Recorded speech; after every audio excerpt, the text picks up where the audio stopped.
But trust me, you gon' hold that, hold that.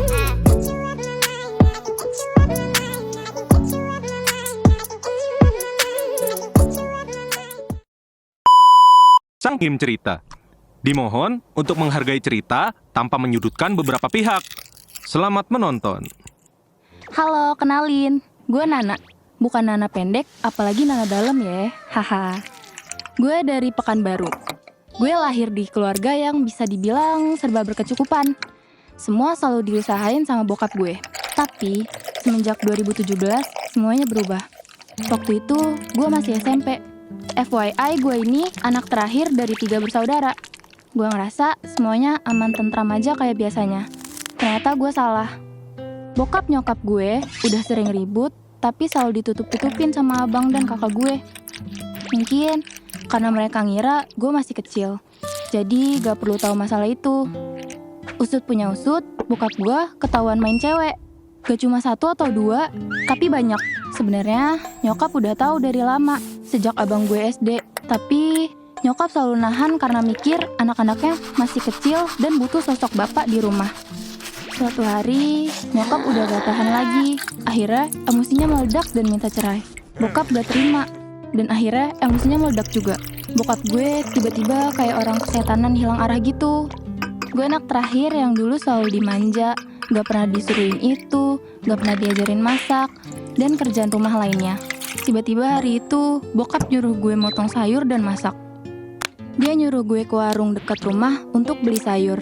Tapi ternyata sayur yang gue beli itu salah, karena gue gak pernah tahu jenis-jenis sayur. Saking dimanjanya, gue jadi goblok. Tapi gue gak nyangka respon bokap bisa semurka itu. Padahal itu cuma karena salah beli sayur. Bokap lari ke dapur, terus ngambil pisau dan ngarahin pisau itu ke leher gue. Nyokap denger ribut-ribut, langsung lari ke dapur dan berdiri di depan gue buat ngalangin bokap yang mau nyakitin gue. Kalau mau pergi sama selingkuhanmu, pergi dan keluar dari rumah ini sekarang. Jangan anakmu yang dijadiin korban. Itu momen yang gak akan pernah gue lupain. Gue cuma bisa nangis sesenggukan di situ. Gue benar-benar gak nyangka bokap yang dulu gue kenal sebagai sosok penyayang bisa berubah segila itu.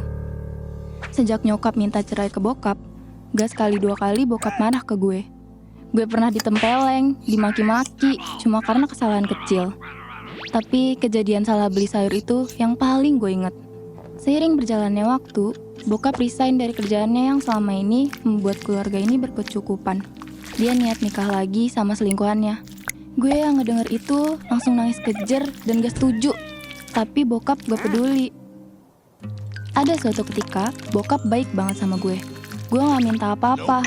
Tiba-tiba bokap beliin gue motor, padahal gue masih SMP saat itu. Gue seneng banget, garwan dah.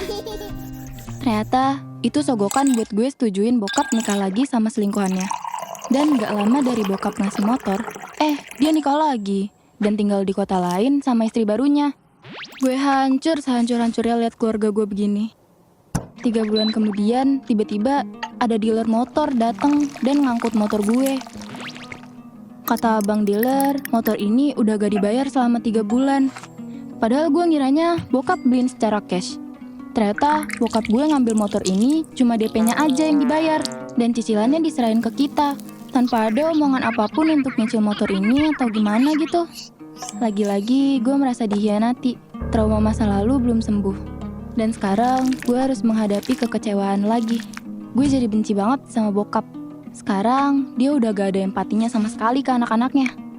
Akhirnya tahun 2019, nyokap gue pulang ke kampung halamannya. Nyokap ninggalin gue, abang, dan kakak. Kita bertiga ditinggal di rumah ini. Kita bertiga jadi orang yang berbeda dengan trauma yang kami alami masing-masing. Kami jadi jauh satu sama lain. Walau serumah, kami kayak orang asing, ngurus hidupnya masing-masing. Gue yang dulunya dimanja, harus belajar hidup sendiri. Terus gak lama, bokap cerai sama istri barunya. Dan dia mau balik tinggal di rumah ini dan mau balik ke anak-anaknya. Jelas, kita bertiga gak mau. Kita udah disakitin secara psikis dan fisik. Tapi, dalam lubuk hati gue yang paling dalam, gue sayang banget sama bokap. Tapi, gue benci juga. Dia yang sampai sekarang buat trauma besar yang berpengaruh ke hidup gue selanjutnya. Abang gue gak mau nerima bokap di rumah. Karena posisinya, bokap udah gak punya apa-apa. Kerjaan gak ada, hidupnya berantakan. dan bokap gue tetap maksa mau tinggal lagi di rumah ini. Mau gak mau, kami nerima bokap. Kami gak setega itu untuk ngusir bokap. Abang gue yang sendirian di sini udah kerja, tapi gajinya gak seberapa untuk menuhin kebutuhan kami berempat. Bokap juga ternyata dimanfaatin istrinya aja. Sekarang, bokap udah gak ada harta lagi, sepeser pun. Gue pernah lihat bokap cuma punya uang 2.000 di kantong celana yang digantung di kamar. Tiap hari, dia cuma makan mie instan. Makanan yang dulu dia larang keras ke anak-anaknya karena dianggap gak sehat. Kini harus dia terima di hidupnya karena dulu pernah mengabaikan kita. Bokap gak dikasih pegangan uang sama abang gue, dan cuma mie instan yang ada di rumah. Bokap berusaha nyari kerja, tapi gak ada yang nerima karena umurnya udah tua. Kalau gue, uang jajan masih disuplai sama nyokap. Gue masih ditransfer karena nyokap gue punya sawah dan toko kelontong di kampung halamannya. Gue ada pegangan uang. Sedikit demi sedikit, gue tabung tiap nyokap transfer. Niatnya, gue mau kasih duit ke bokap buat pegangan dia. Tapi nyokap udah wanti-wanti dari awal untuk ngasih uang ke bokap. Sedih banget gue. Bokap gue yang dulu disegani dan punya segalanya, sekarang terpuruk karena ulahnya sendiri. Mungkin ini karma untuk bokap. Beberapa tahun kemudian, gue tamat SMA. Dan gue jadi guru honorer di kampung halaman nyokap. Gue sesekali balik ke Pekanbaru untuk sekedar nongkrong sama teman-teman gue. Tapi bokap selalu minta gaji gue yang cuma cukup buat hidup gue sendiri. Ya, gue tetap kasih sih walaupun gak banyak. Gue sesayang itu sama bokap, karena waktu kecil gue deket banget sama dia. Sekarang, gue mutusin untuk kuliah, dan udah semester 7 yang mesti fokus dengan tugas akhir. Jadi gue mutusin untuk resign dan fokus buat kuliah. Bokap sekarang udah nikah lagi untuk yang ketiga kalinya. Hubungan gue sama bokap gak sedekat dulu. Kami jarang ketemu, bahkan rumah kami jauh walaupun masih satu kota. Abang dan kakak gue udah pada nikah. Dan sekarang gue tinggal sendirian di rumah yang penuh trauma ini. Setiap malam gue nangis meratapi hidup gue yang tiba-tiba berubah drastis. Gue masih gak nyangka, anak bungsu yang dulu dari kecil disayang, dimanja, sekarang tiba-tiba harus mandiri tanpa ada satupun keluarga yang menemani gue di sini.